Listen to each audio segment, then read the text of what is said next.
जननीं शरदं देवीं रामकृष्णं जगद्गुरुं पादपद्मे तयोश्रित्वा প্রণমামি মুহুর্মুহু।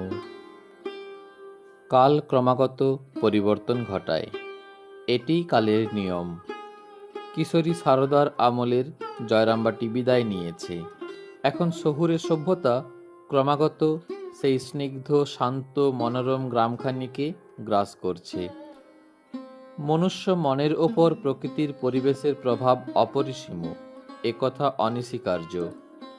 জয়রামবাটি সংলগ্ন সবুজ ধানের ক্ষেতগুলি। সারদার বাবা রামচন্দ্র মুখুজ্জের কিছু ধানি জমি ছিল। ওই ফসলের দ্বারা সারা বছরে চালের অভাব হতো না। আমরা দেখি ছোট্ট মেয়ে সারদা বেতের ধামাতে করে মুড়ি নিয়ে ক্ষেতের মুনিশদের খাওয়াতে নিয়ে যাচ্ছে। এবছর পঙ্গপালে সব ধান কেটে দিয়েছিল।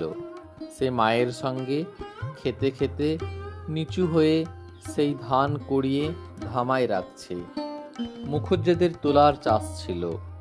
শ্যামাসুন্দরী তুলার ক্ষেতের মধ্যে বালিকাকে, পরবর্তীকালে অন্যান্য সন্তানদিগকেও শোয়াইয়া রাখিয়া নিজে তুলা তুলিতেন। এসব আমাদের সাজানো কথা নয়, শ্রী শ্রী মা নিজ মুখে বলেছেন। ছেলেবেলায় গলা সমান জলে নেমে গরুর জন্য দলঘাস কেটেছি, খেতে মুনিশদের জন্য মুড়ি নিয়ে যেতুম।